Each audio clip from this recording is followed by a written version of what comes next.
ठीक है. This was quite important. This was quite important in terms of establishing the link between quantum world and classical world of quantization and the classical world of continuity. Classical is world of continuity, and that is quantum, discrete world. So, this equation or this theory,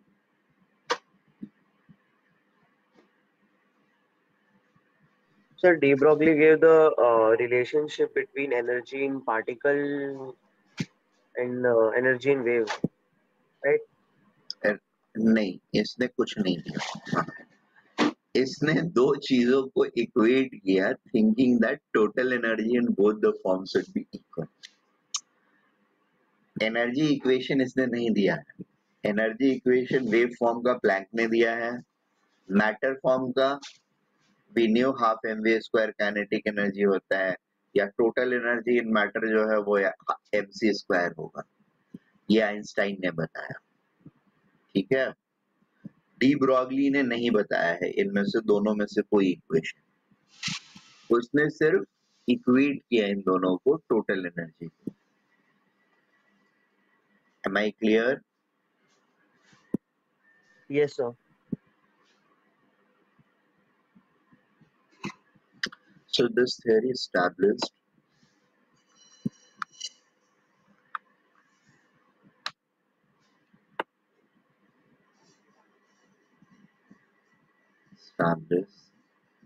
the link between the first link between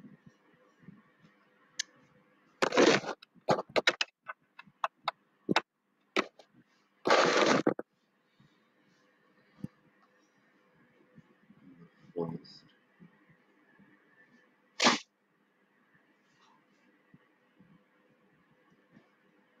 link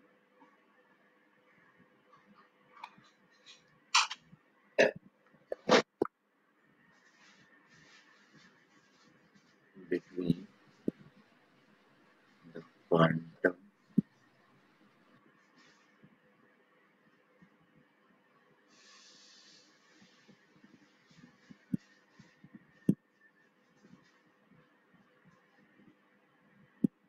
mechanics and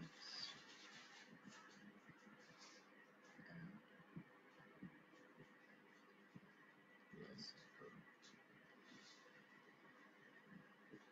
mechanics. ठीक है. एक छोटा सा question कर दूं.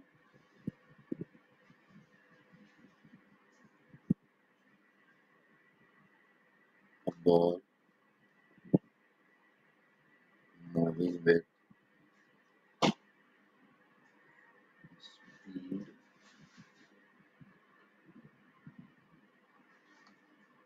of 1000 meters per second. Bullet लिख लेते हैं. ठीक है. Of mass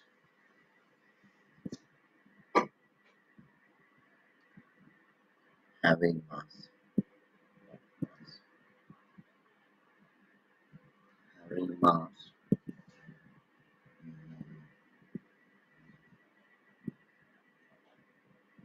2 gram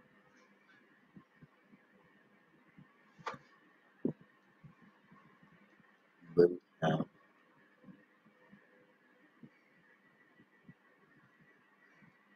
de Broglie wavelength of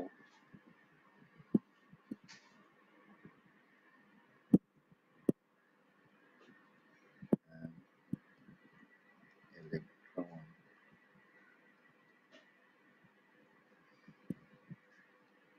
moving in first Bohr's orbit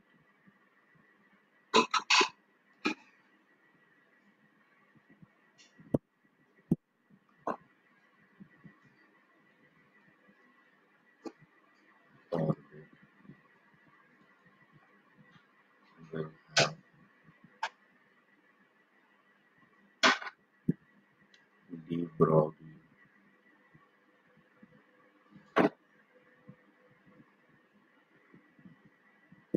wavelength of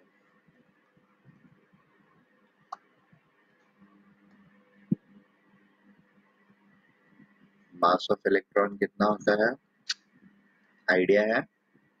याद है?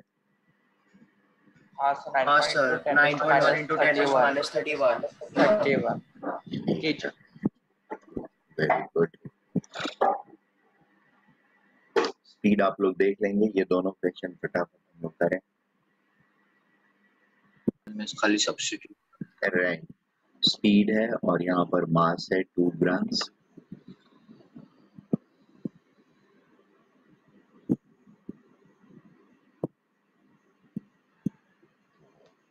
मोमेंटम निकाल लेंगे, that will become 2 kg metre per second और h को 2 kg मीटर पर सेकेंड से डिवाइड कर देंगे।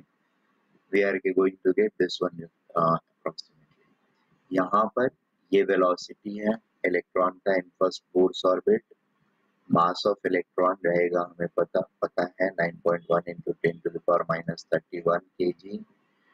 तो मोमेंटम हम निकाल लेंगे या डायरेक्टली इक्वेशन में रखते हैं, h is equal to lambda is equal to h by v और h is by mass of electron into velocity।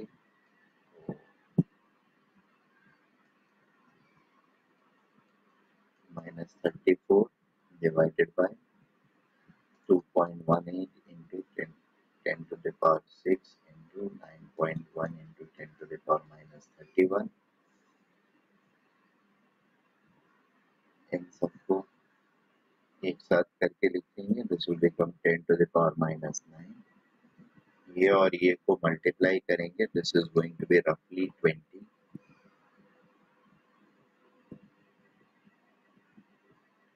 से थोड़ा ज्यादा हो जाएगा। ये 2.18 की वैल्यू है ना, if I remember correctly? Sir हाँ 2.184 सेम। हाँ सर 2.180 है।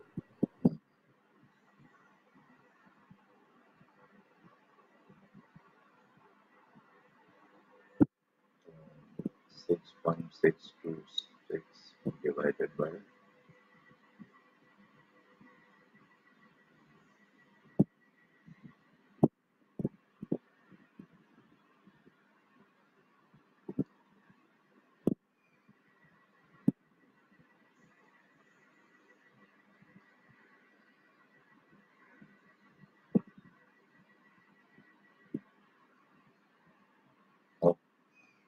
20। This is the value is coming out to be close to 20. 6.626 divided by it's 19.84 10 to the power minus 19। फिर इसको सॉल्व करेंगे तो we are going to get, तो sorry minus 19 लिख दिया, it's minus 9 और इसको डिवाइड करेंगे तो 0.334 10 to the power minus 9 3.34 into 10 to the power minus 9 meters और 3.34 नैनोमीटर्स। ठीक है,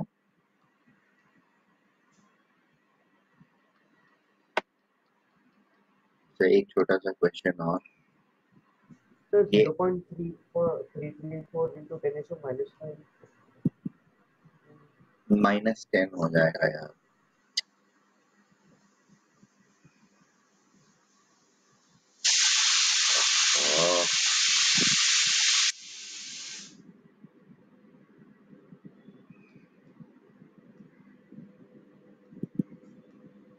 मेरी तबीयत ठीक नहीं लग रही है माइनर मिस्टेक्स कर रहा हूँ। Okay, next question. ये क्वेश्चन नोट कर लो, हम लोग कल डिस्कस करेंगे, आप लोग घर से करोगे। Metal surface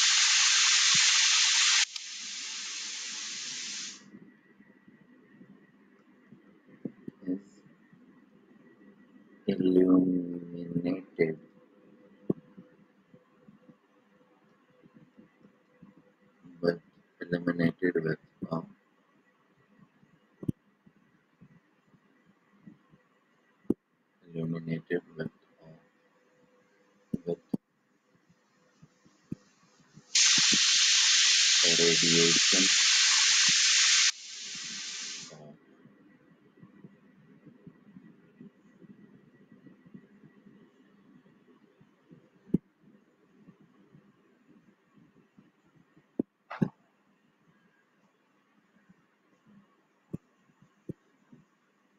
500 angstrom, having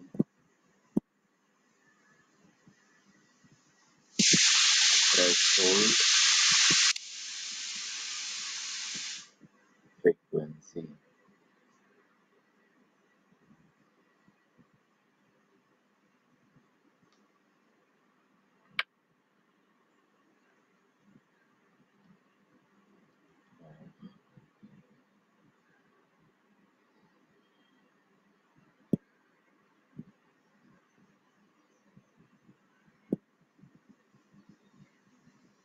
One point one into 10 to the power 16.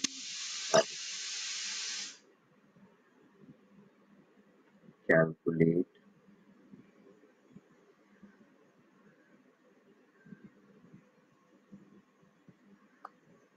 calculate the following.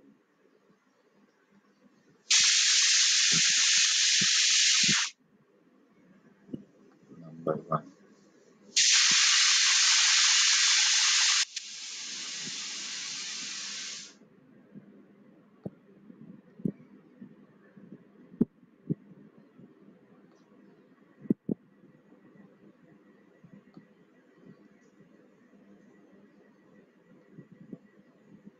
threshold wavelength.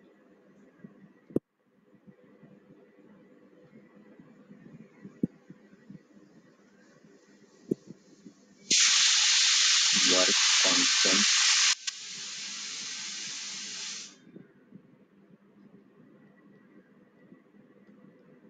in joule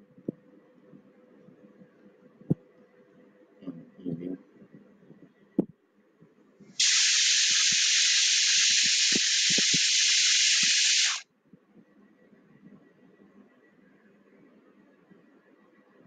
Maximum kinetic energy of photoelectron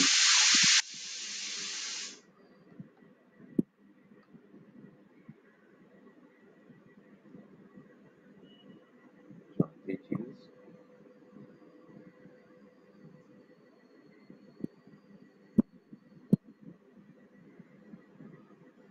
minimum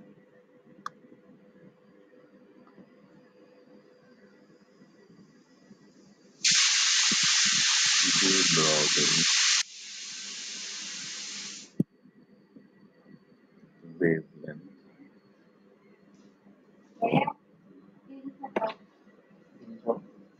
कितना?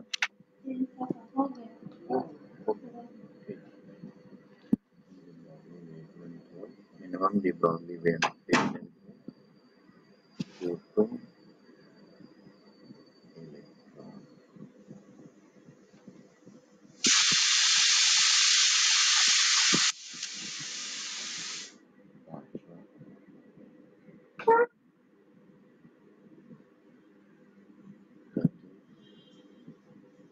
Voltage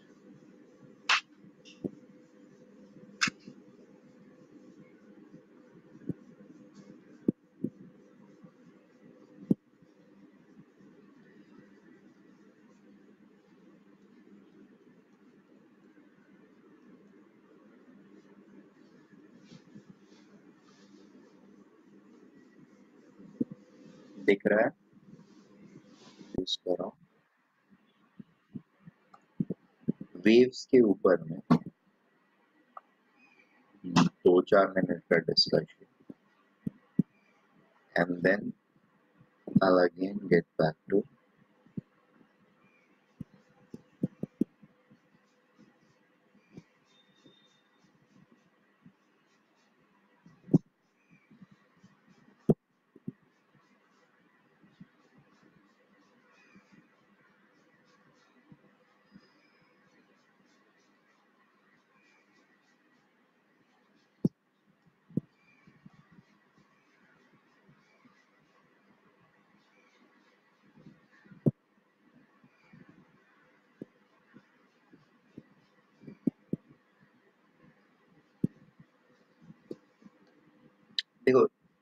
वेव्स के केस में ना वेव्स मोशन कुछ इसी तरह का रहता है, डिपिक्ट किया जाता है या डिपिक्ट करते हैं हम लोग।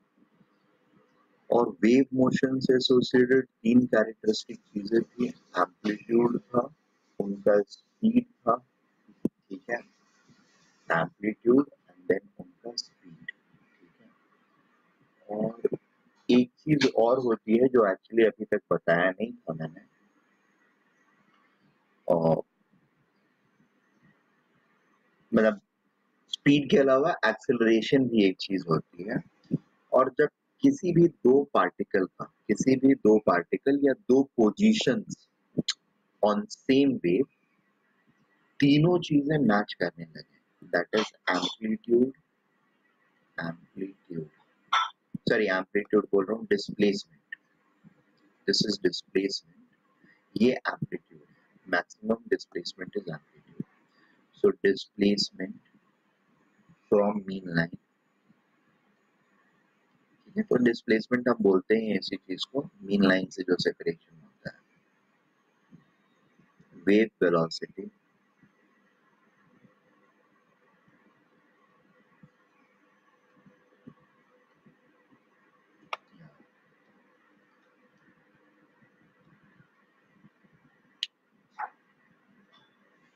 actually wave velocity and acceleration, ठीक है, और या वेव वेलोसिटी, ठीक है। वेलोसिटी में बेसिकली स्पीड के अलावा वेक्टर क्वांटिटी जो है उसका डायरेक्शन वो भी इंक्लूड हो गया, और वो इंक्लूड हो गया तब फिर कोई प्रॉब्लम नहीं है। So displacement vector and wave velocity vector, ठीक है ना, ये दोनों अगर मैच करते हैं, not numerically but in direction also, ठीक है, तो वी कॉल सच पोजीशंस, ठीक है, इन फेज पोजीशन। इन फेज पोजीशन का मतलब क्या होता है, any two positions which are in phase will have in phase position, इनका कैरेक्टर होता है they will have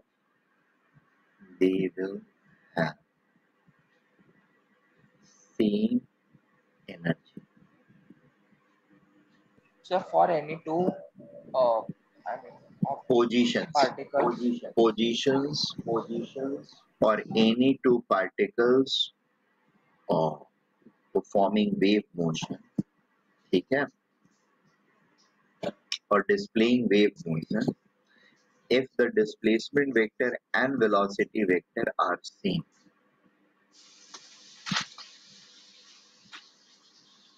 two particles of position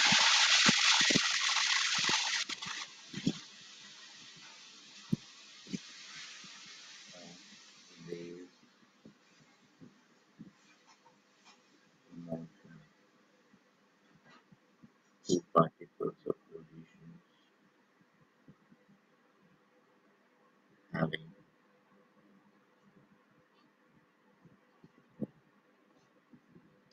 same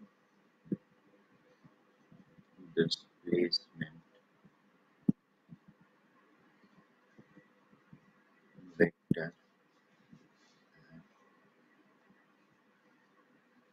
and velocity vector are referred to be in phase। In phase का मतलब क्या होता है, इन phase का मतलब है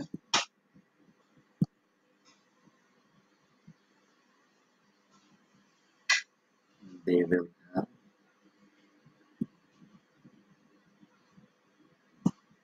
same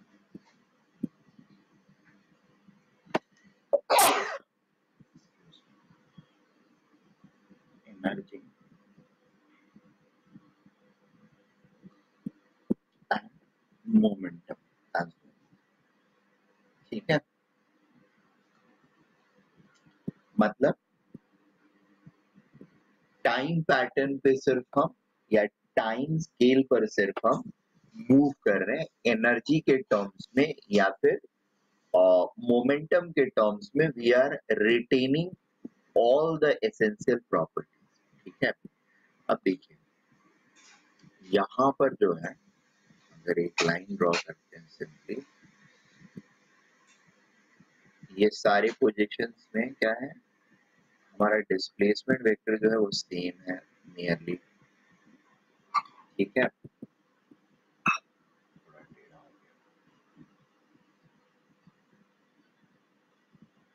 ये पैरेलल लाइन ही रहना चाहिए। ये अज्यूम कर लेते हैं, ये थोड़े थोड़े से गड़बड़ हो गए हैं, ये पॉइंट यहाँ है, ये पॉइंट यहाँ है। डिस्प्लेसमेंट सबका सेम। यहाँ पर वेलोसिटी का डायरेक्शन क्या रहेगा, यहाँ पे पॉसिबली वेलोसिटी अगर फॉरवर्ड मूविंग वेव है, मेरा फॉरवर्ड मूविंग वेव है, तो यहाँ पर वेलोसिटी का डायरेक्शन डाउनवर्ड रहेगा, यहाँ पर वेलोसिटी का डायरेक्शन अपवर्ड रहेगा।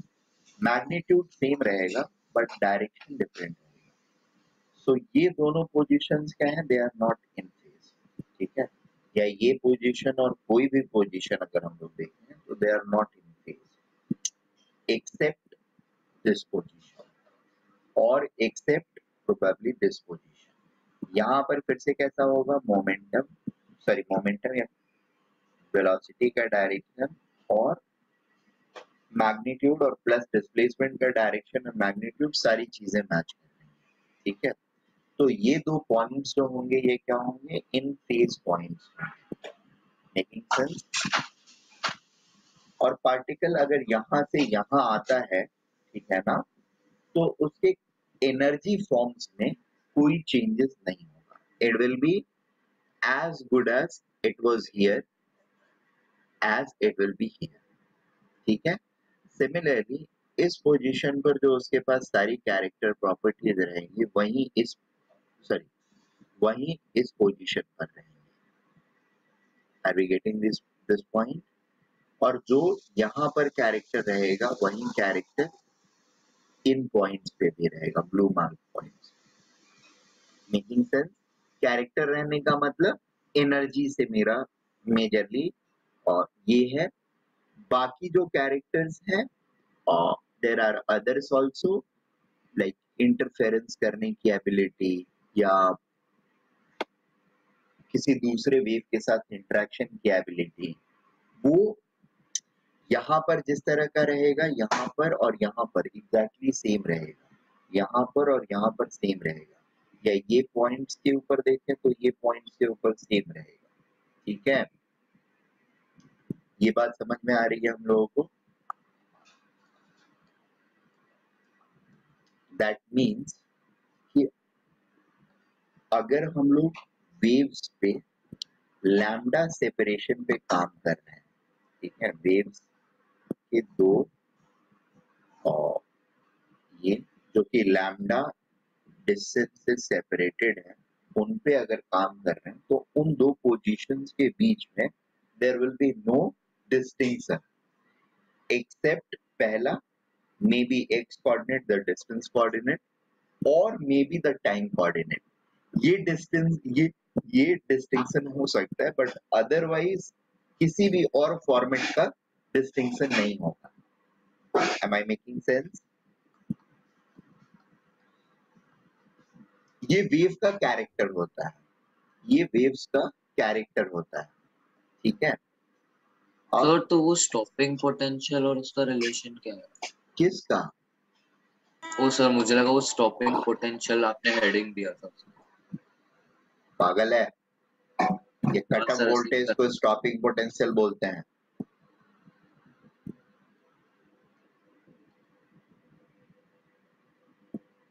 ये भगवान। सर वो आपने वेवलेंथ का बोला था सर, वो एक बार वापस एक बार हाँ मैं बता देता हूँ, मैं लिखवा देता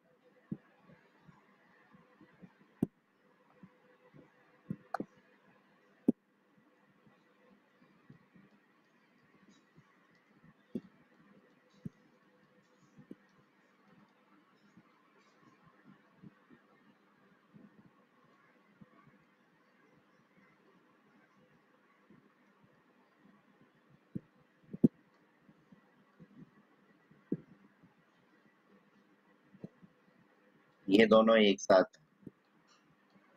और ये कुछ नया मैं बता रहा हूँ आप लोगों को। हाँ, सॉरी, क्या बोला तुमने हर्षित? एक बार फिर से रिपीट करोगे, क्या तुम पूछ रहे थे? सर वो लैम्डा वाला बोल रहे थे ना। हाँ, लैम्डा वाला मैं ये बोल रहा था कि दिस शोज ये और ये अगर पार्टिकल्स या positions they are in same phase और इन फेज पोजीशंस हैं अगर ये, यानी एनर्जी और मोमेंटम सेम है, दैट मीन्स किसी भी जगह पे इस वेव मोशन में किसी भी जगह पे अगर मैं लैम्डा के सेपरेशन पे रहूं, लैम्डा के सेपरेशन पे रहूं, तो मैं क्या रहूंगा? इन फेज पोजीशंस के बीच में इंटरेक्शन कर रहा हूँगा, राइट? अब ऐसा थोड़ी है कि यही सिर्फ दोनों इन फेज पोजीशंस हैं। Can't I have an in phase position over here like this, like this? They will also be in same form. They will be in phase positions with respect to each other, same energy, same momentum, right? That means wave पर कहीं भी किसी भी दो point पर खड़े हों which are separated by a distance of lambda, we are always going to have in phase position. That is no energy distinction, no momentum distinction position, right? Is this okay? Yes, sir.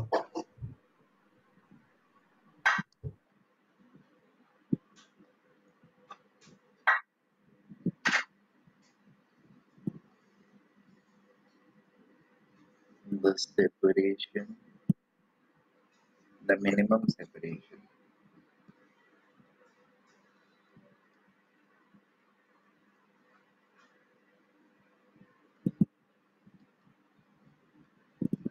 between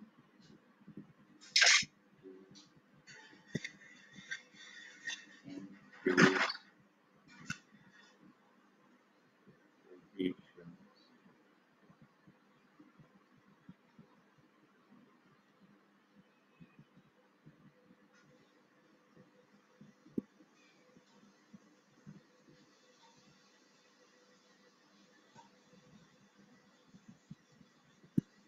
is lambda wavelength of the wave. ठीक है? और ये वाला इसके साथ इन phase है, ये वाला इसके साथ इन फेज है, तो क्या ये वाला इसके साथ डायरेक्टली इन फेज होगा कि नहीं होगा? होगा, ठीक है? सो इन फेज के लिए कंडीशन क्या है? The separation x is separation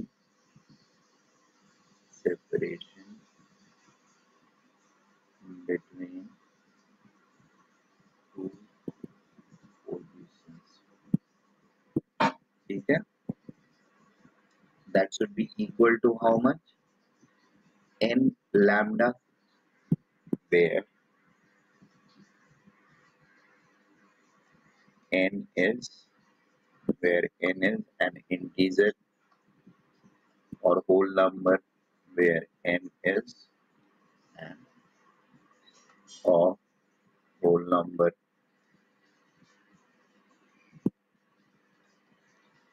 Is it okay? Yeah, n is natural number, whole number नहीं है, natural number, zero नहीं है, is a natural number. Is this part clear? इसमें कोई डाउट है? अगर है तो पूछ लो. If you guys have any issues, trouble, let me know.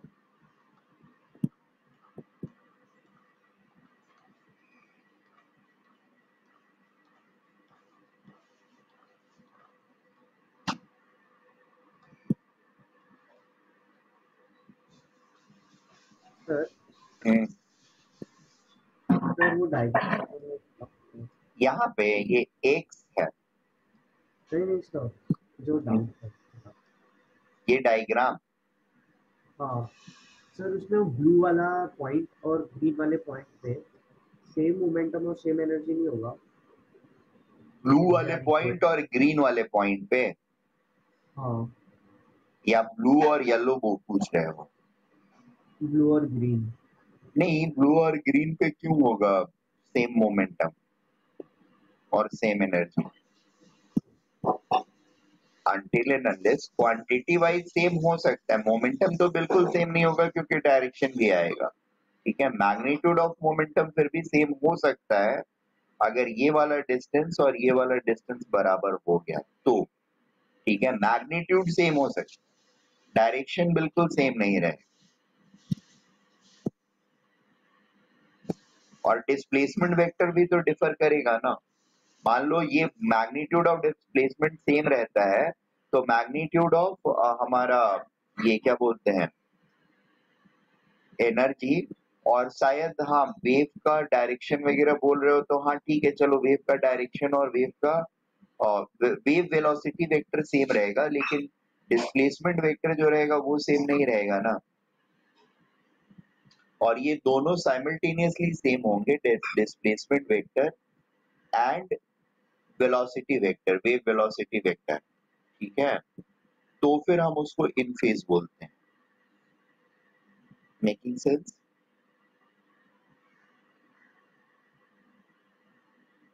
तो दोनों डिस्प्लेसमेंट वेक्टर का डायरेक्शन नीचे की तरफ है, मतलब कि सॉरी, वो पॉजिटिव है और वो नेगेटिव। नेगेटिव है, मतलब सेम नहीं हो सकता, at least direction is not same, तो वो इन फेज नहीं होंगे। Okay sir. ठीक है,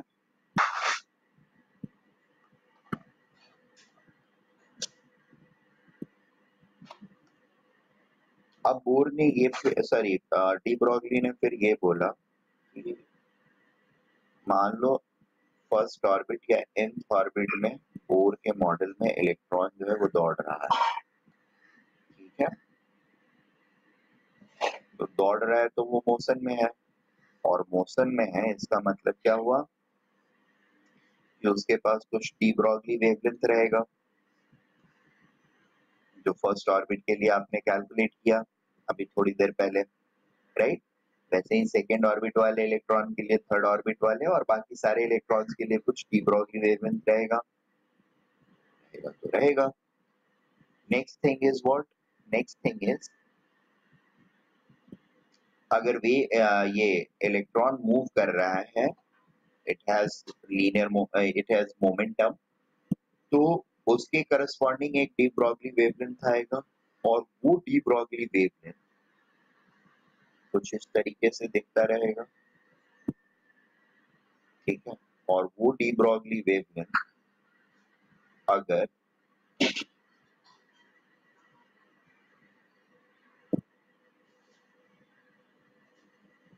इस तरीके से 2 पाई आर जो भी हमारा है रेडियस, सॉरी 2 पाई आर जो भी मेरा है सरकमफ्रेंस ऑफ ऑर्बिट, ठीक है ना, सरकमफ्रेंस ऑफ ऑर्बिट उसके साथ परफेक्टली मैच कर जाता है। ठीक है,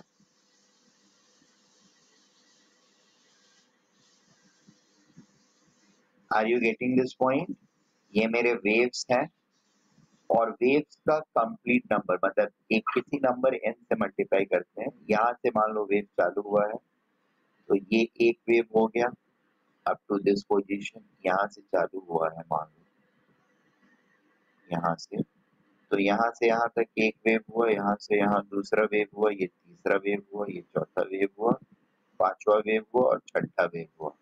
6 वेव्स मिला करके हमारा सरकमफ्रेंस बन जा रहा है, या सरकमफ्रेंस के लेंथ को हम अप्रोक्सीमेट कर पाएंगे 6 वेवलेंथ के लेंथ से।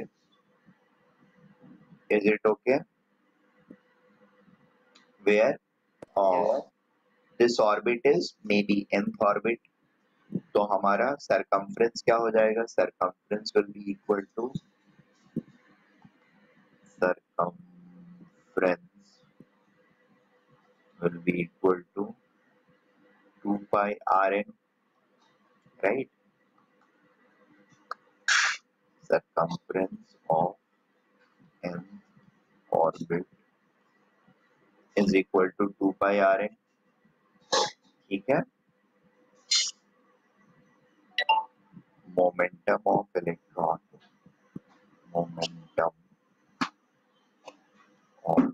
in n orbit क्या हो जाएगा,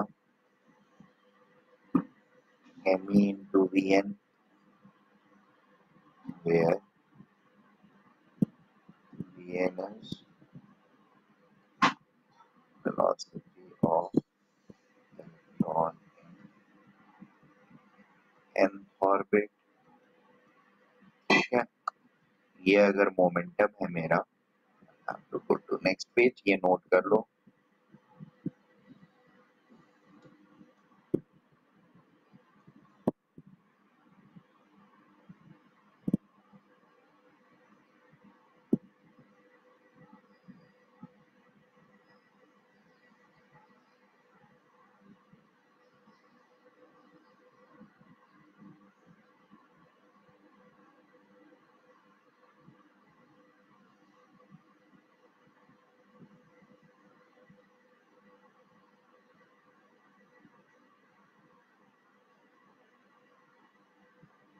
सर बोलिए। सर नहीं होगा।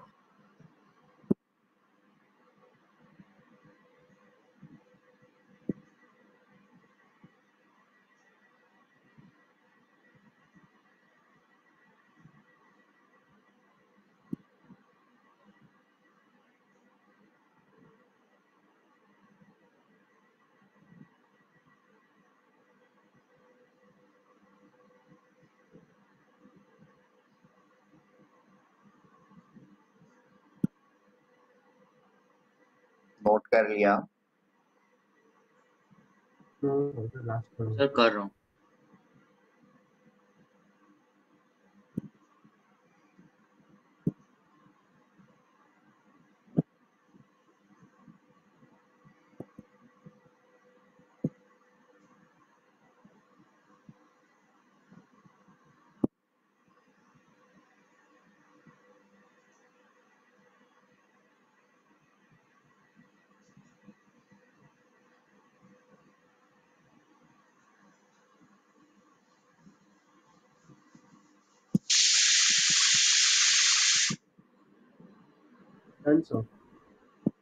ओके,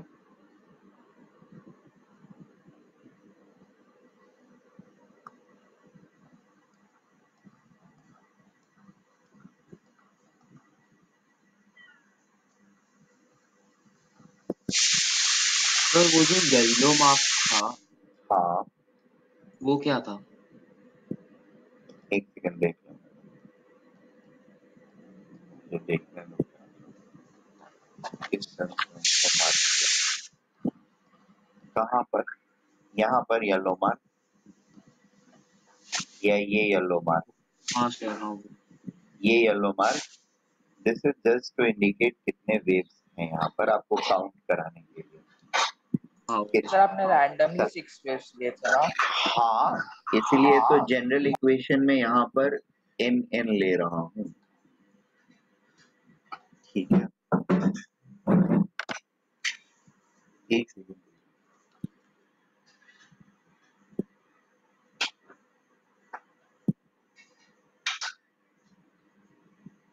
सर आपने वो डी ब्रॉगली वेवलेंथ भी क्यों लिखा है ऐसे वो साइड में?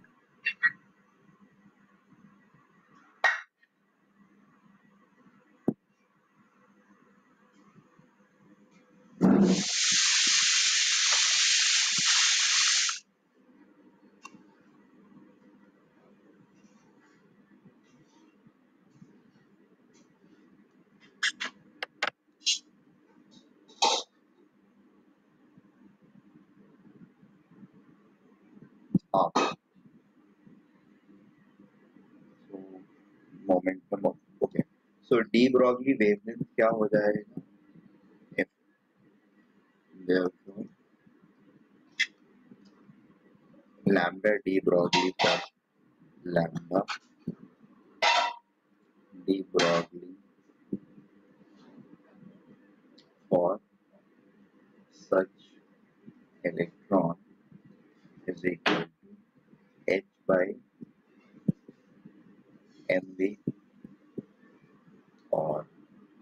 me into Vn, सीधे सीधे h by me into Vn, right?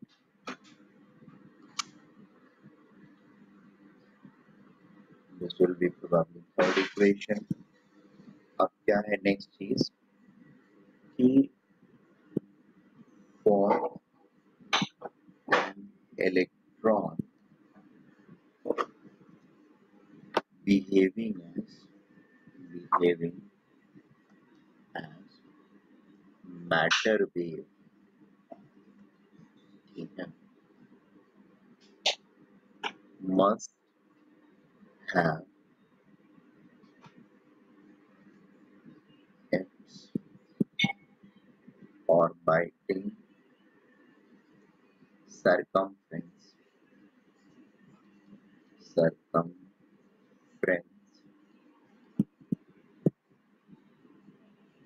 as an natural number multiple natural number multiple of lambda d Broglie so that in each cycle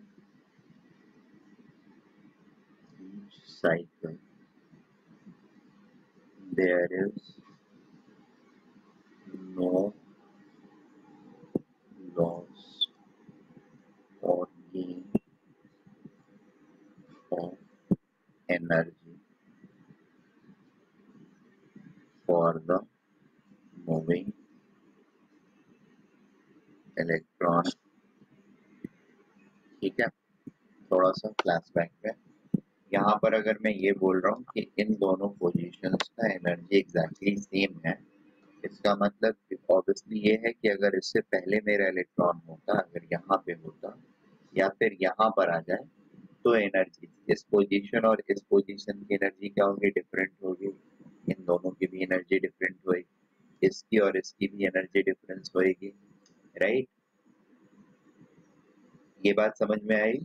मतलब ये हुआ कि अगर ये इंटीग्रल मल्टीपल वेवलेंथ का नहीं होता, मान लो नॉन इंटीग्रल मल्टीपल होता, तो हर लूप में एक राउंड मारने के बाद इलेक्ट्रॉन या तो एनर्जी गेन करता या फिर लूज करता, राइट। एंड दोनों ही सिनारियो में it can not remain on the Bohr's orbit, ठीक है। एनर्जी चेंज करेगी तो it has to come closer to the nucleus, या इंक्रीज करेगी तो दूर जाना पड़ेगा। इट इज ओनली व्हेन जब एनर्जी कांस्टेंट तभी रह सकती है उसकी या रहेगी जब ये ना तो कोई एनर्जी लूज करे और ना गेन करे, और उसके लिए क्या है, it has to be in phase position, that is integral multiple of lambda, ठीक है। इसका सिंपल सा मतलब क्या हो गया कि हमारा 2 पाई आर एन जो है, 2 pi R N, this should be equal to N, फिर ऐसे लिख लें circumference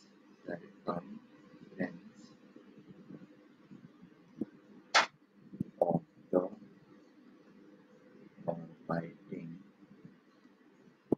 circle should be equal to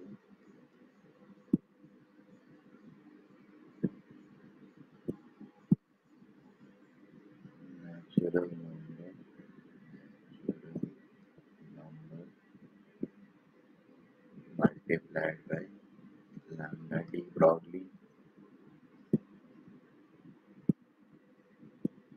This means 2 pi Rn is equal to n into h by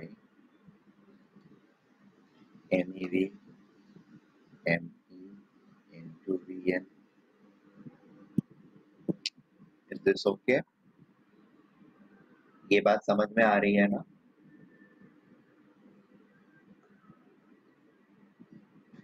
Yes, sir. Last statement लिख लेना तो then I will know. इसको cross multiply करके ऊपर ले गया, इसको नीचे ले आया तो क्या हो जाएगा, ME VN RN is equal to NH by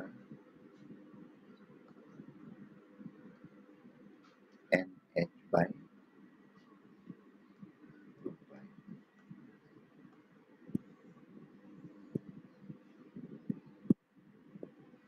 sir ये तो बोर्स मॉडल में दिया था ना फर्स्ट फॉर्मूला। राइट, तो अब हमारा बोर्स मॉडल, बोर्स पोस्टुलेट का बेसिक assumption जो था that stands validated, ठीक है, डी ब्रॉगली वेवलेंथ आने के बाद that stands validated but the entire theory got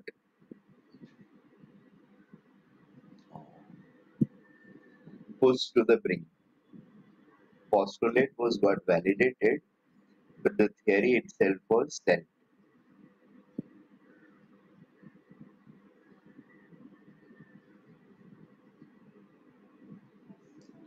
So should Bohr thank de Broglie?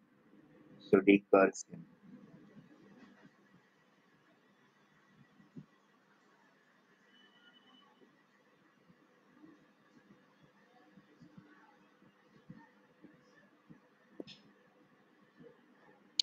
Noted.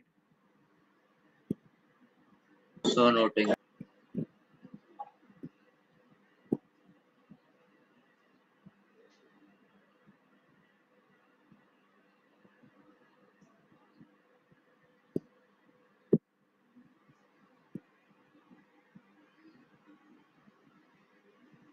Noted sir.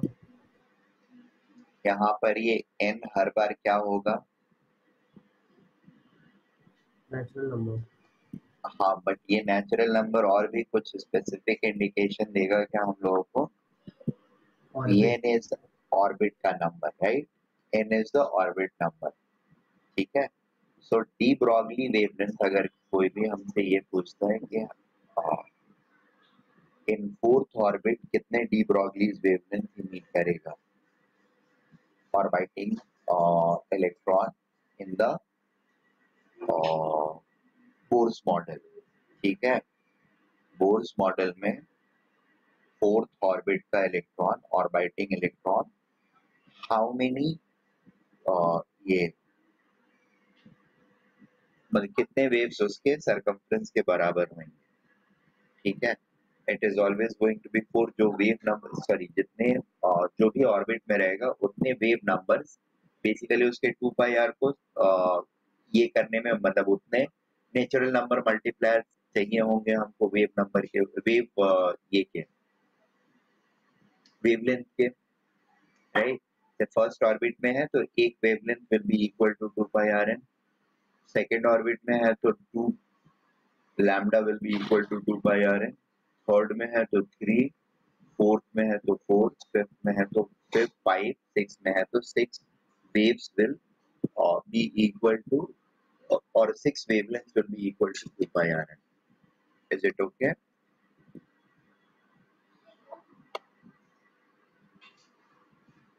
बात समझ में आ रही है या कोई प्रॉब्लम है? So we can just note it down.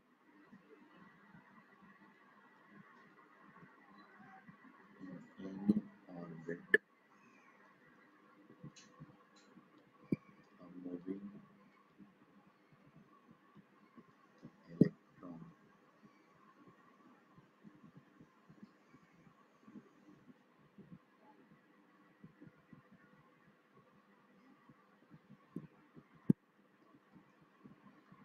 will have n Adya, yesterday only we spoke about this. wavelengths No saying no to studies. Come out fast. associated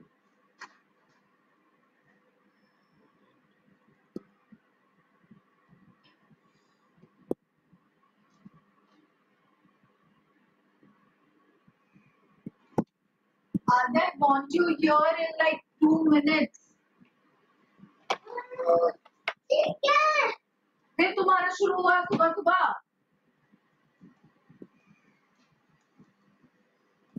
मार खाने वाला काम करो और फिर बोलोगी कि क्यों मारती हो।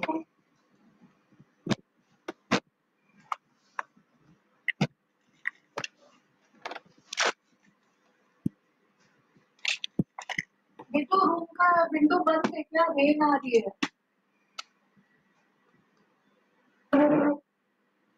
देख के आ सकती हो।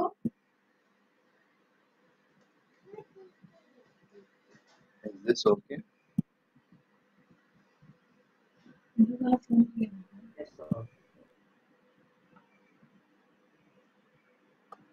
ठीक है, गिरा ठीक होता है, नहीं। नोट कर लिया आप लोगों ने? सर मैं ये लाइन लोड कर नोट कर लो। So these are the two things two important contributions by de Broglie. और अब इसके बाद हम लोगों को हाइजेनबर्ग अनसर्टेनिटी प्रिंसिपल पढ़ना है. I'll be explaining that, and that is the most important development, which eventually told that नहीं कुछ नहीं हो सकता है. We have to leave the Bohr's model.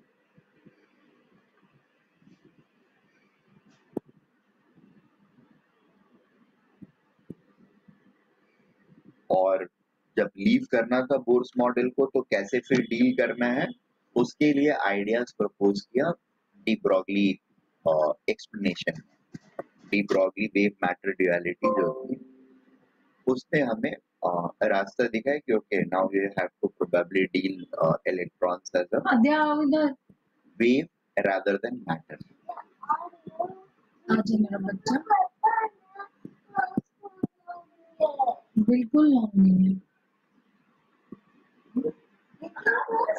देखो टीचर का कॉल भी आने लगा था।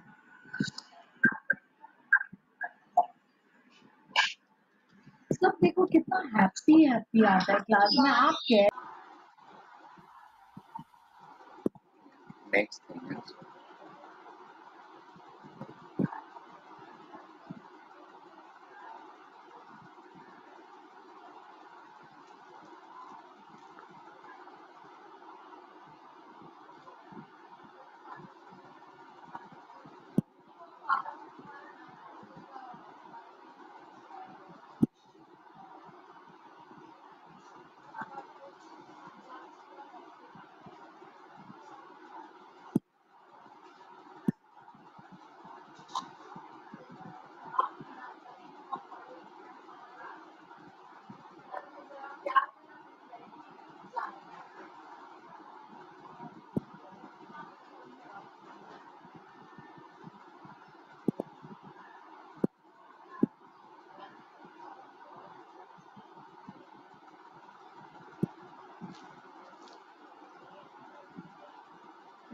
हेलो.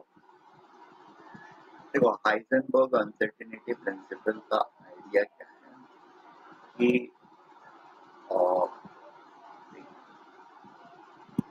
हम लोग किसी भी चीज को देख कैसे पाते हैं. जैसे मुझे ये कैसे पता चलेगा कि अथर एक्स वाई जेड जगह पे बैठा हुआ है. How does it happen? It happens with the help of visible light जो कि अथर के बॉडी के ऊपर गिरता है and it gets reflected which is captured by my eyes and that goes to the screen, the retina, and it then gets transmitted to the brain, and that is how we come to know the position, or where brain come to realize the position of a person or a particle, whichever it is trying to see. ठीक है. अब otherwise इस process को अगर हम देखते हैं it's a robot process, कोई प्रॉब्लम नहीं है. वेव आके गिर रहा है, फिर रिफ्लेक्ट हो रहा है. वेव तो सिर्फ एनर्जी पैकेट है और गिर रहा है आ रहा है तो करता रहेगा अपना काम, तो हमें कोई प्रॉब्लम नहीं होगी. बट ठीक है, मैक्रोस्कोपिक पार्टिकल्स के लिए हमें एक्चुअली कोई टेंशन लेने की जरूरत नहीं होती. But when we start dealing with microscopic particles when we start dealing with microscopic particles, what happens is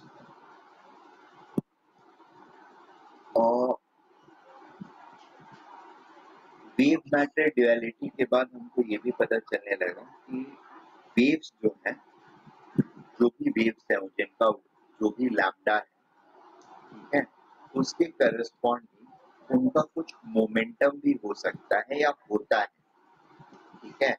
सिर्फ मोमेंटम के करस्पॉन्डिंग लैम्डा ही नहीं होगा, लैम्डा के करस्पॉन्डिंग मोमेंटम भी होगा। यानी अगर वेव है कोई तो वेव के करस्पॉन्डिंग मोमेंटम भी रहेगा, राइट। अब ऐसे में एक वेव पार्टिकल वो हम भेजते हैं इलेक्ट्रॉन का पोजीशन पता करने के लिए इनसाइड द एटम, और उस इलेक्ट्रॉन का अपना कुछ मोमेंटम है, और जब तक ये वेव पार्टिकल या ये वेव पैकेट एक मैक्रोस्कोपिक पार्टिकल के साथ इंटरेक्ट कर रहा था, मैक्रोस्कोपिक मतलब बड़े पार्टिकल के साथ, तो इसका खुद का मोमेंटम जो था वो बहुत छोटा था।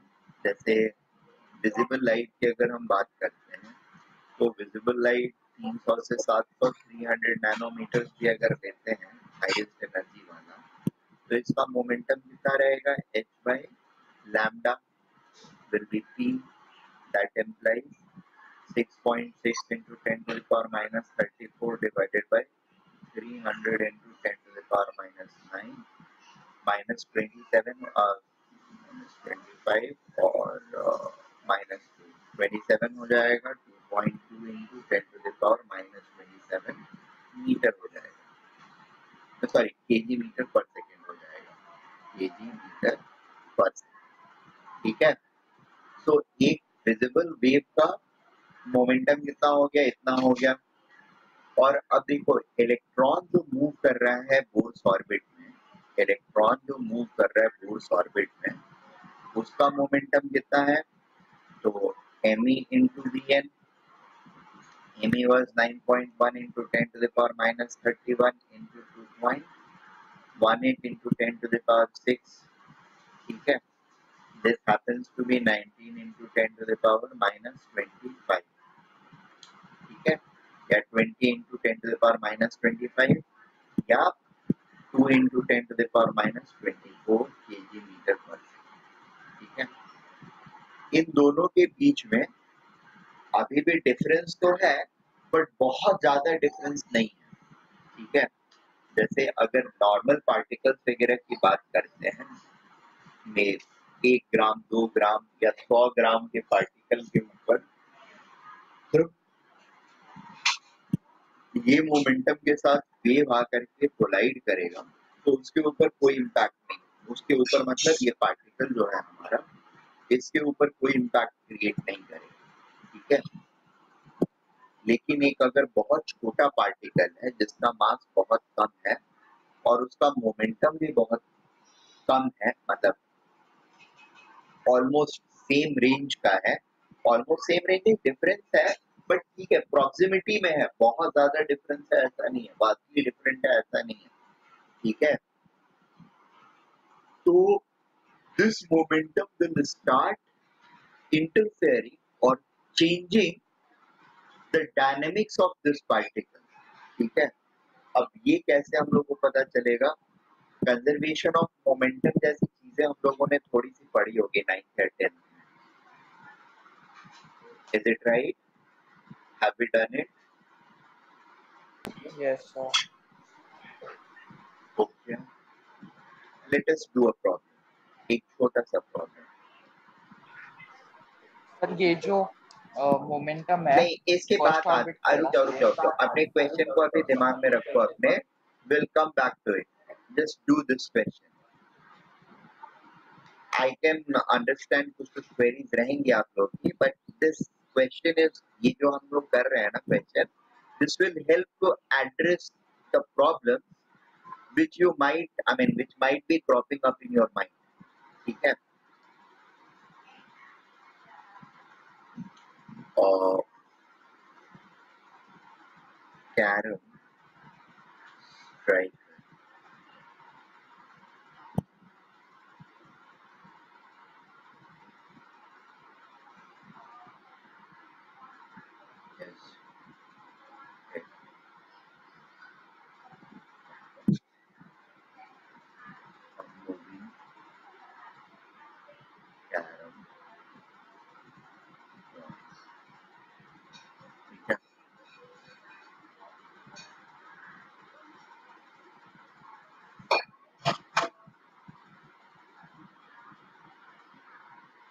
striker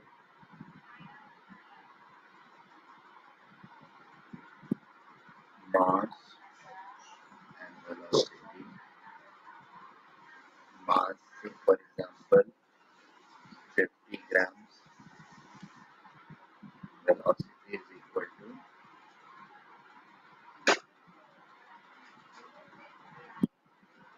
100 meter per second. On contrary,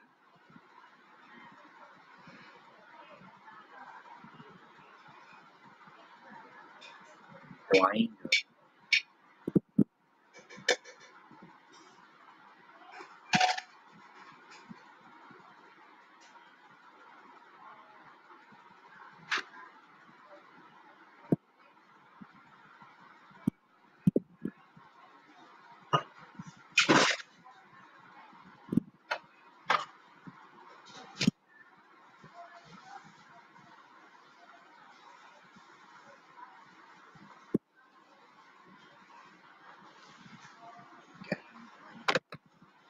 mass of carom coin is 2 grams.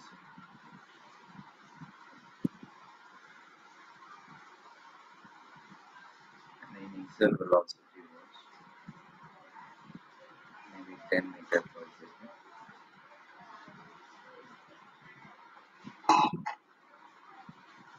Sir, it is before strike or after strike? 10 meter per second. Before strike. These informations are all before strike, and after strike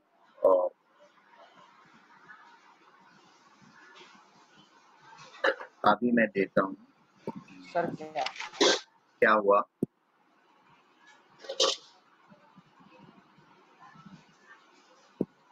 sir these are initial और final. एक second तो मुझे data पहले put forward करने में दो, align to what I want you guys to do.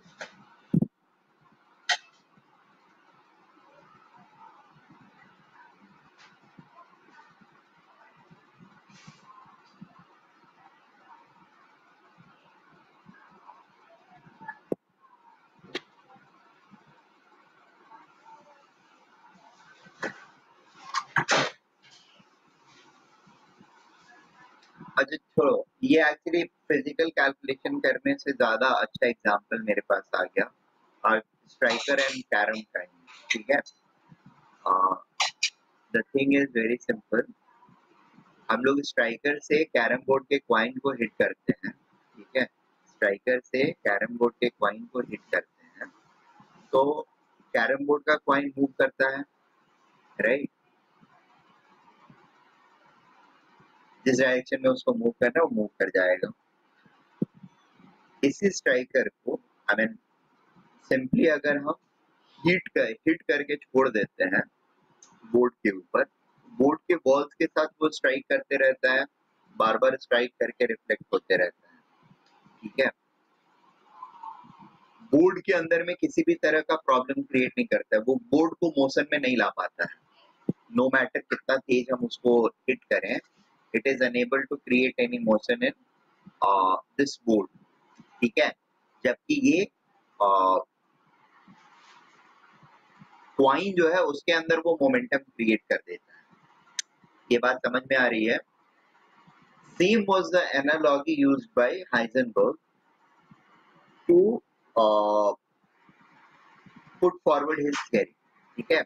उसने ये बोला कि हम जिस किसी भी चीज के पोजीशन और मोमेंटम को पता करने की कोशिश कर रहे हैं, that all we are doing with the help of one or the other wave and using a screen, जिस पर हम उसके पोजीशन और उसके वेलोसिटी या मोमेंटम को इंटरप्रेट करते हैं. कभी वो हमारा आंख होता है और कभी दूसरे इंस्ट्रूमेंट्स हो सकते हैं, क्योंकि इंस्ट्रूमेंट्स उसी प्रिंसिपल पर हमने बनाए हैं.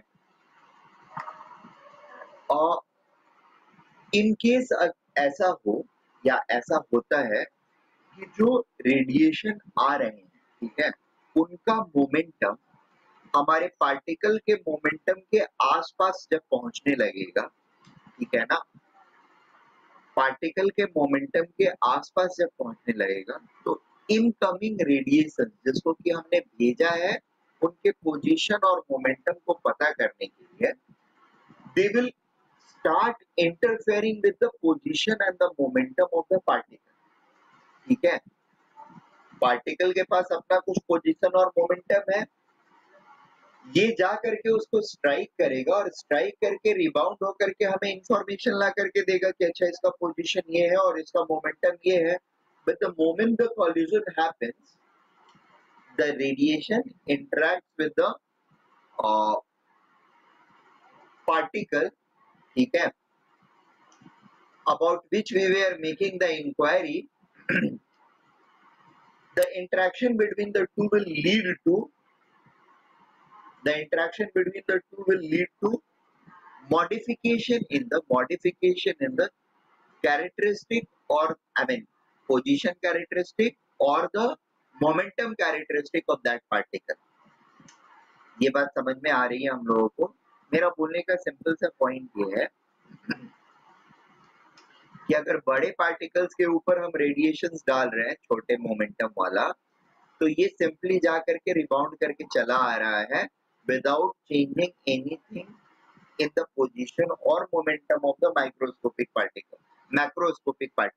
ठीक है, क्योंकि मैक्रोस्कोपिक इस मोमेंटम, जो मोमेंटम ये कैरी कर रहा है, उसके कंपैरिजन में उसका इनर्शिया बहुत बड़ा है।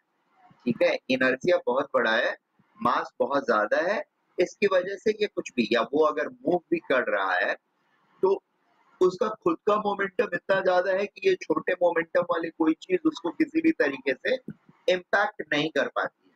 ठीक है, ऑन कॉन्ट्ररी अगर कोई बहुत ही कम मास वाला पार्टिकल यहाँ पर पड़ा, हाँ, I am repeating it only, so wave अगर बड़े मास वाले किसी पार्टिकल के साथ, या बड़े मास वाला पार्टिकल अगर थोड़े स्पीड से मूव भी कर रहे हैं, वैसे पार्टिकल के साथ अगर वेव कोई आकर के इंटरेक्ट करता है, तो वेव का खुद का मोमेंटम इतना कम है कि इसके मोमेंटम को मॉडिफाई नहीं कर पाता है। ठीक है, तो मैक्रोस्कोपिक पार्टिकल का पोजीशन और मोमेंटम दोनों हमको एकदम प्रिसाइजली ये बताता है। ठीक है, ऑन कॉन्ट्ररी क्या होता है, when we are dealing with microscopic particles like electrons moving at high speed as suggested by Bohr, it will have significant amount of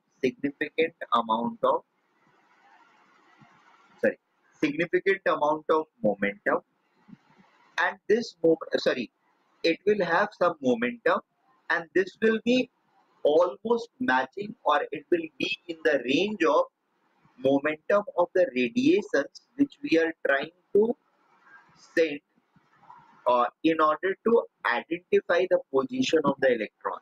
ठीक है, किसी ना किसी रेडिएशन को भेज करके ही हम पोजीशन ऑफ इलेक्ट्रॉन को पता लगाएंगे। ठीक है, बगैर उसके पता चलेगा नहीं, क्योंकि हमारा मेथड ही वही है, वी सेंड रेडिएशन, वो इंटरेक्ट करके वापस आता है और फिर हमको पोजीशन और मोमेंटम के बारे में बताता है। ठीक है ना, यहाँ पर अगर हम भेजते हैं इस रेडिएशन को इसके ऊपर, तो ये आकर के इसके साथ इंटरेक्ट करेगा, और इंटरेक्ट करते टाइम जब ये वापस जा रहा होगा, तो there will be certain exchange of energy and momentum which will take place as per the normal laws of collision. ठीक है, या तो ये क्वांटम मैकेनिक्स के कॉलिजन के प्रिंसिपल को फॉलो करेगा, या फिर क्लासिकल बट कॉलिजन के प्रिंसिपल को फॉलो करेगा, that is for sure. There will be some transfer which will take place. ठीक है, क्यों? क्योंकि इन दोनों का मोमेंटम का रेंज जो है that is of similar nature. ठीक है, अच्छा, इस चीज को एक और तरीके से हम लोग इसी कैरम वाले एग्जाम्पल में ही समझ सकते हैं। बड़ा स्ट्राइकर रखते हैं, एक बड़ा स्ट्राइकर, ठीक है, और उससे छोटे क्वाइन, ये छोटा क्वाइन जो है, यानी ऐसे समझो, जस्ट फॉर रेफरेंस, हम लोग जो खेलते हैं ना, नॉर्मल कैरम बोर्ड होता है हमारा, उसका स्ट्राइकर लेते हैं, वो थोड़ा सा बड़ा होता है, ठीक है। और बच्चों के खेलने के लिए, एकदम छोटे बच्चों के खेलने के लिए प्लास्टिक कैरम बोर्ड्स मिलते हैं जिसके कॉइन्स वगैरह भी प्लास्टिक के होते हैं। Have you seen them ever? Buttons type के होते हैं, नॉर्मल बटन्स, या नॉर्मल हम अपने शर्ट की बटन को अज्यूम करें, शर्ट के बटन को ला करके कैरम बोर्ड पे रखते हैं और इसको जोर से मारने की कोशिश करते हैं स्ट्राइकर के ऊपर। What will happen? The button will go and come back without creating any alteration into the uh, carom board striker. Am I right?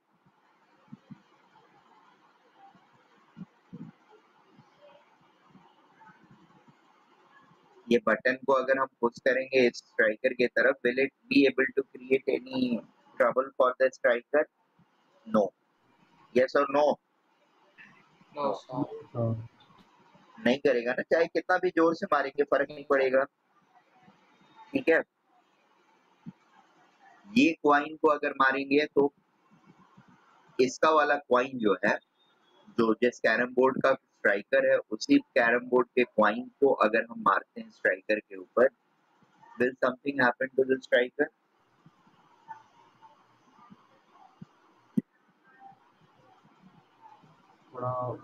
Sir अब क्या कंडीशन है? अब कंडीशन ये है कि नॉर्मल कैरम बोर्ड जो था उसी का स्ट्राइकर और उसी के क्वाइन से हम हिट कर रहे हैं, उसके स्ट्राइकर को, क्वाइन से स्ट्राइकर को हिट कर रहे हैं। क्या होगा? हाँ सर, तो थोड़ा सा होगा। थोड़ा सा होगा, हिलेगा, राइट। तो देखो अभी एग्जैक्टली यही चीज हमारे इलेक्ट्रॉन के हाँ साथ सर, भी हो थोड़ा रहा है, राइट। जब जब यहाँ पर ऑब्जर्वेशन वाला पार्टिकल बहुत बड़ा, मतलब रिलेटिवली बड़ा था, तो ये वेवलेंथ आकर के हिट कर रहे थे, कोई प्रॉब्लम उसको नहीं क्रिएट कर रहे थे उसके मोमेंटम और पोजीशन को। अभी इलेक्ट्रॉन पर जब आकर के ये हिट करेगा तो ये दोनों लगभग रेंज का हो गया, सिमिलर एज दिस, राइट। पहले बटन के फॉर्म में वो जो हमारा वेव था, that was like a button and it was striking to the big target, ठीक है। तो टारगेट को कोई फर्क नहीं पड़ रहा था, ये सिर्फ रिबाउंड होकर के आ जा रहा था, सही पोजीशन बता दे रहा था। अभी क्या है, जब इलेक्ट्रॉन के साथ हमारे वेव्स को इंटरेक्ट करना होता है तो the analogy becomes like this. Wave हमारा छोटा क्वाइन के करस्पॉन्डिंग मोमेंटम रखने वाला और बड़े स्ट्राइकर या स्ट्राइकर के बराबर का मोमेंटम रखने वाला electron.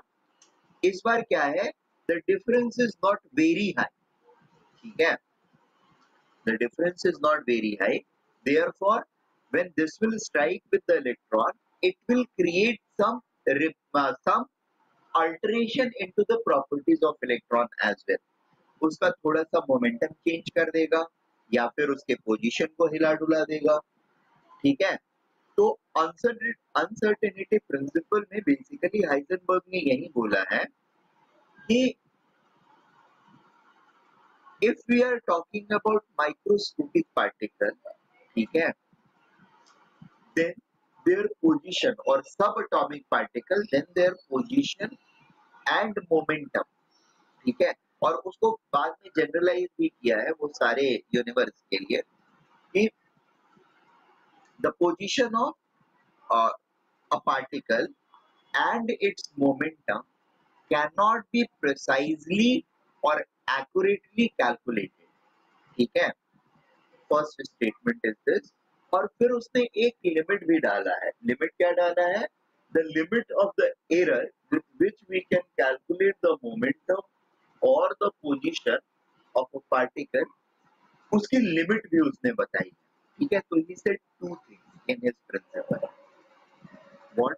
The first thing he said is uncertainty principal.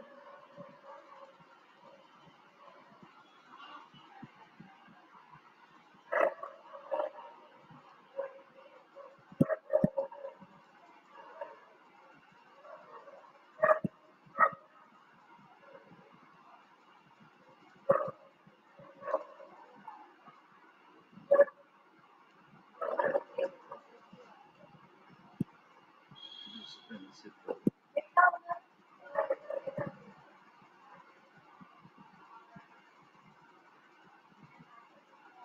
Sir ये फर्स्ट पॉइंट ही है ना? हाँ, states that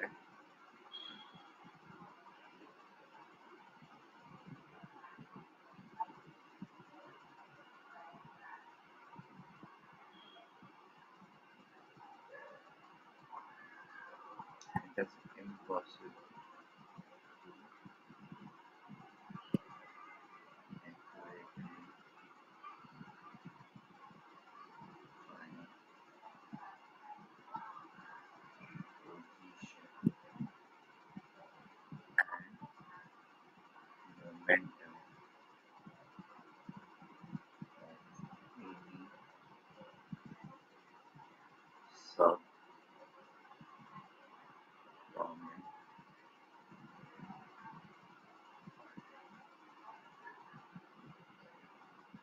ठीक है by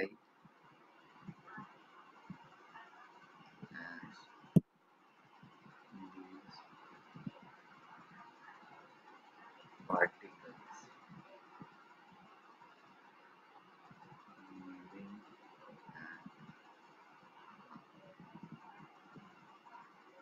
moving as these moving particles moving subatomic particles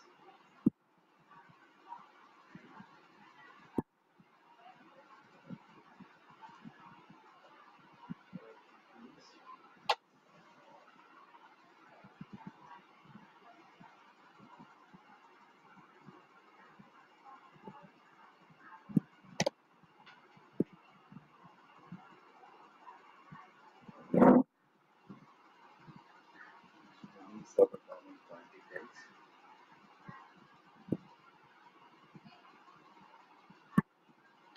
has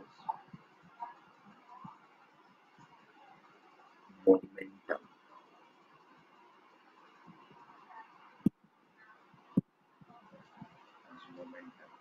in proximity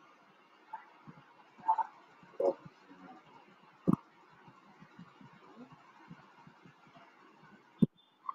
momentum in proximity moving subatomic particles is in proximity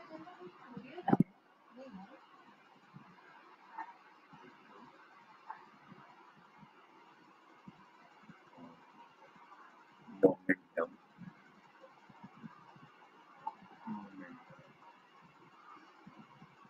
carried by radiations which are used to find position and momentum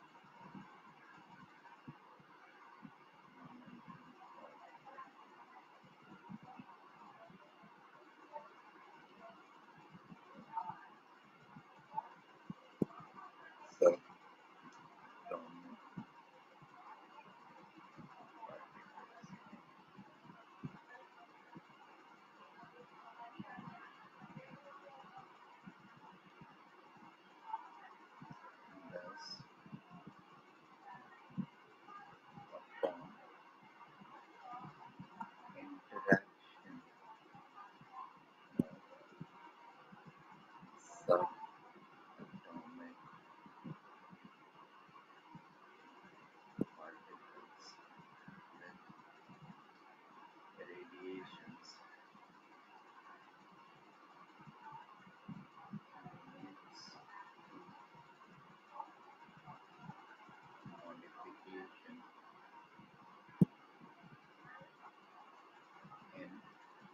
यहाँ पर एक word add करो.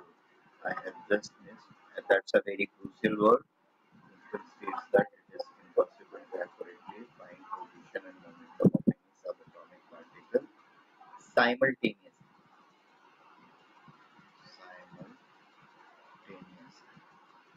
ठीक है, मतलब एक ही साथ momentum और पोजीशन दोनों को हम नहीं फाइंड कर सकते हैं एक्यूरेटली. किसी एक को फाइंड करना है वो कर सकते हैं, किसी एक को फाइंड करना है वो कर सकते हैं. मोमेंटम को या पोजीशन को एक्यूरेटली फाइंड कर सकते हैं इंडिविजुअली, बट दोनों को साइमल्टेनियसली नहीं फाइंड कर सकते हैं.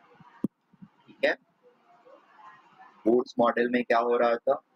He was accurately finding the position of electrons, ये कितनी दूर पर न्यूक्लियस से है, और इसका एग्जैक्ट मोमेंटम क्या है यानी वेलोसिटी क्या है वो भी हमको पता चल रहा था.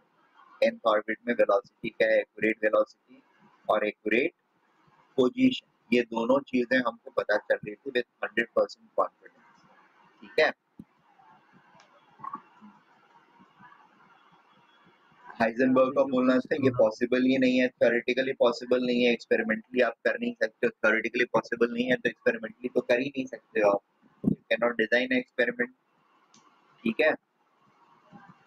मतलब ये जो आइडिया है to find position and momentum, which is finding the position and momentum of an electron inside the atom with 100% precision as given by the Bohr, is absurd. ठीक है. It does not have a sense because you cannot do it. Am I making sense?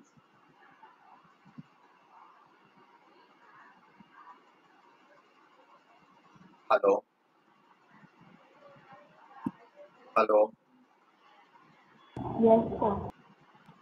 Yes, sir. ये बात समझ में आई हम लोगों को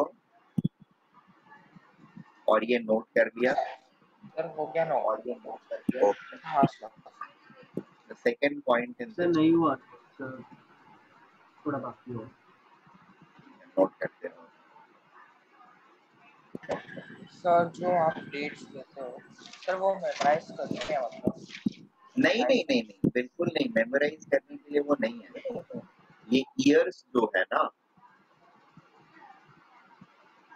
are you talking about this years? हाँ सर. नहीं नहीं, they are not there to be memorized. अरे ये तो लाइक जस्ट क्रोनोलॉजी बताने के लिए होता है कि अच्छा इस ईयर में ये हुआ, इसके 3 साल बाद ये हुआ. So people were quite excited. They were doing things with a lot of excitement and they found something.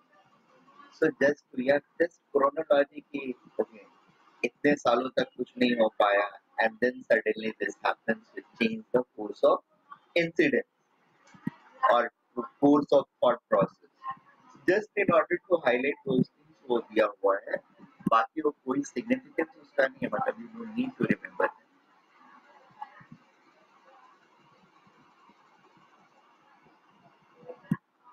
He not only said that you cannot find it or he restricted it, said it is impossible. Rather, he quantified the impossibility. Okay? He said that, Heisenberg said that the momentum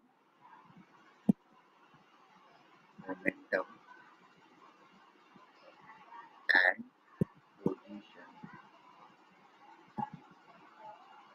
of subatomic particles can be found with best accuracy as given by delta P into delta X should be greater than equal to H by 4 pi. ठीक है. तो यहाँ पर एक चीज और, H by 2 pi जो होता है ना, इसको H बार भी बोलते हैं. ऐसा पहले बताया है क्या मैंने? अभी अगर नहीं बताया तो अभी बता दिया, ध्यान रखेंगे हम लोग. एच बार के टर्म्स में ये क्या हो जाएगा, should be greater than or equal to h bar by, ठीक है. That is error in momentum calculation and error in position calculation should be greater than or equal to h by 2, h bar by 2 or h by 4. वो क्या है वो line वाला H के ऊपर? कौन सा? ये वाला. This is called h bar. इसका वैल्यू h by 2 pi होता है. Planck's constant by 2 pi, angular Planck's constant बोल सकते हैं.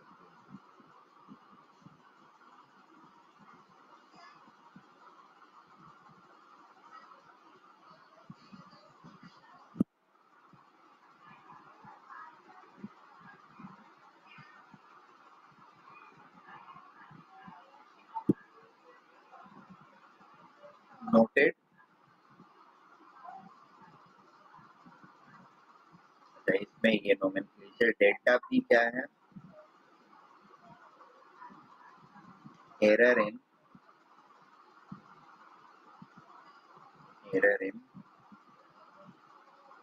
calculation of momentum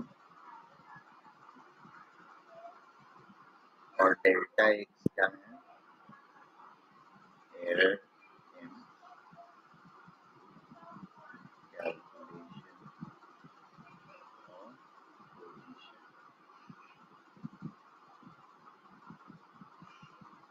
Is this okay?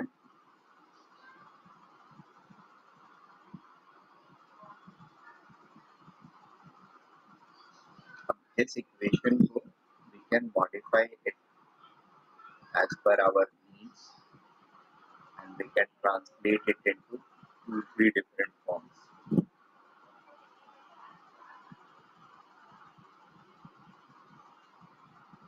Delta P को हम m into डेल्टा v भी लिख सकते हैं into delta x should be greater than equal to h by 4 pi. That implies delta v into delta x. Change in error in velocity and error in position should be greater than equal to 4 pi by m. मास जो भी particle है उसके मास h by 4 pi by m. ठीक है. This could be the second format. अब third format.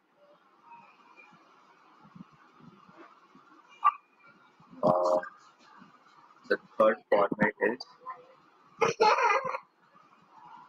delta kinetic energy into delta time should be greater than equal to h by 4. ठीक है.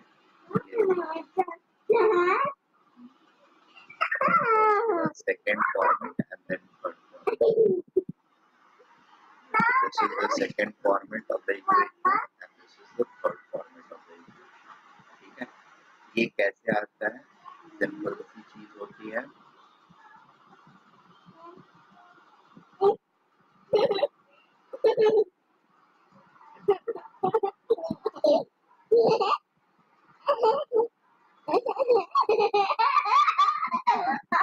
Kinetic energy half mv square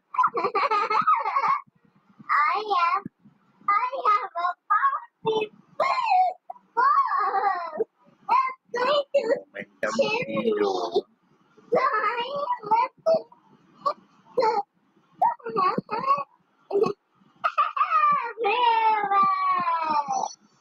mv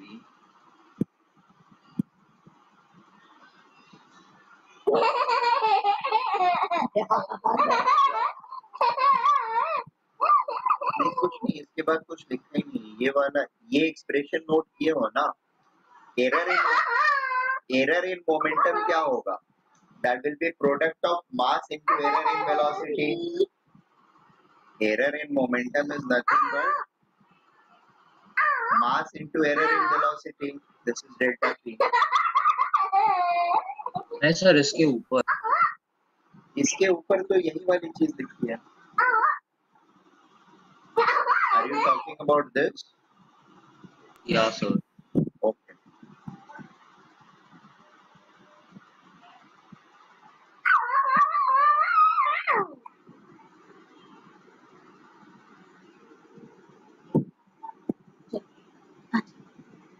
क्या शुरू हो गया?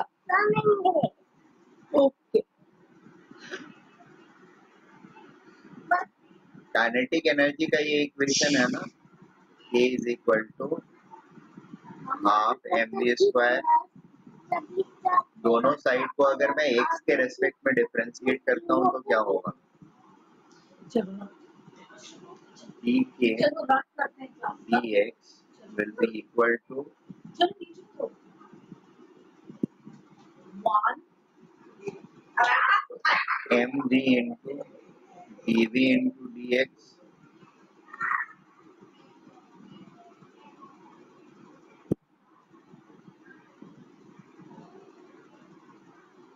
Is it okay?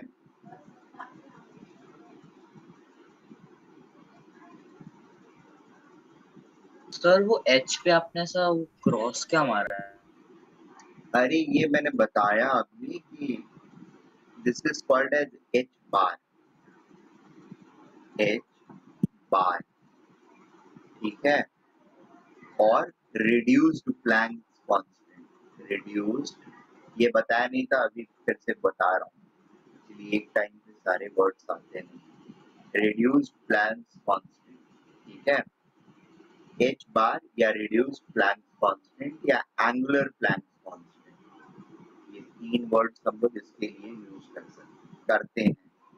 Angular Planck constant just defined है, ऐसा होता है। क्यों होता है कोई रीजन नहीं क्यों।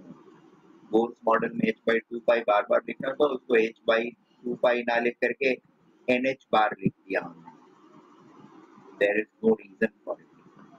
पहले मैं बताना भूला हुआ था, नहीं याद था, ध्यान था। अभी मोमेंटम के टाइम पर ये लिखना होता है h, तो ये एक्चुअली वहां पर h/2 जो होता है उसका हाफ होता है। उसको अगर h बार लिखते हैं तो ये सीधे सीधे h/2 हो जाता है। वहां पर जो था इंटीग्रल मल्टीपल के लिए जो लिया था उसका half is the limit. Momentum error in momentum and error in position का लिमिट क्या है? h/2 या h/4। ठीक है।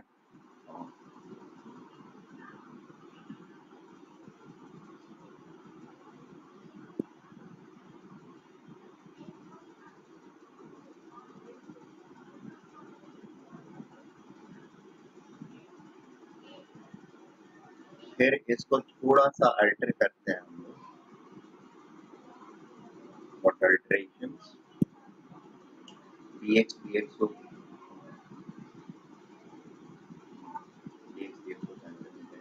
just dk by dx is equal to, ये m को इसके साथ लेते जाते हैं और v को इंडिपेंडेंटली छोड़ते हैं। v is equal to m into dv by dx। velocity को then I can write as dx by dt, ठीक है, into m into dv dx।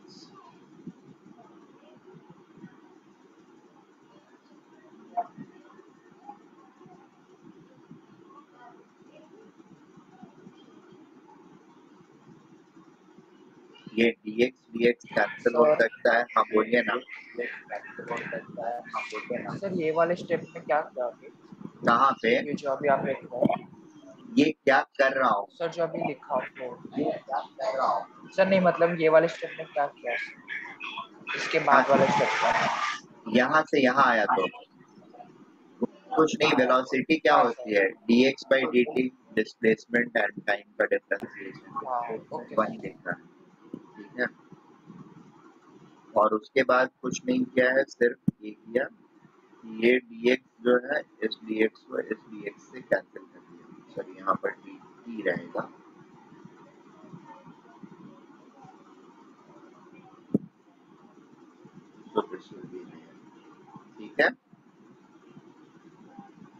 हमारे पास है dk by dx is equal to mdv को can I write it as dp change in momentum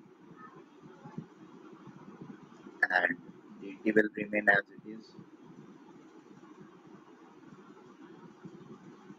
ठीक है, अब मैं इसको इधर और इसको इधर ला करके मल्टीप्लाई कर सकता हूँ. will be dk into dt is equal to dp into dx. Delta form में इसको लिखना है delta k into delta t is equal to delta p into delta x. यानी इसको मैं इससे रिप्लेस कर सकता हूँ और वही रिप्लेसमेंट मैं यहाँ पे कर रहा हूँ. Thus I'm getting this one. Is this okay?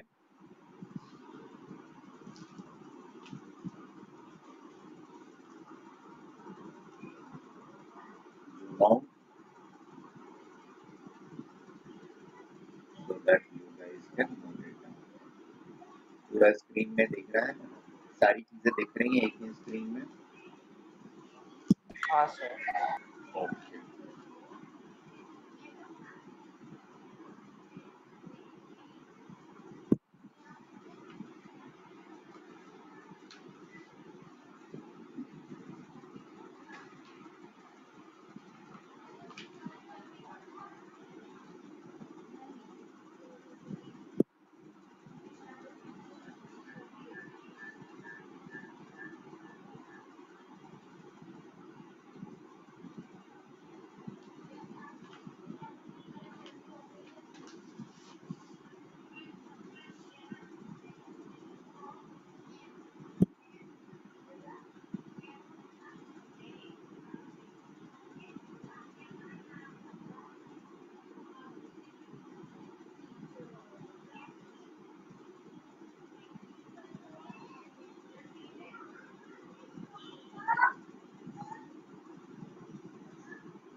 Note कर लिया हम लोगों ने. Noted, sir. Okay. So we'll stop here itself. Next देखो मैं इस पे क्वेश्चन कराऊंगा. 2-3 क्वेश्चन मैं लिख के भेजता हूँ आप लोगों को. I have them. I'll take a sir अभी मैथ्स लेक्चर कब होगा? मैथ्स लेक्चर अभी होएगा. He will start in 15 minutes. आप लोग रेडी हो लो.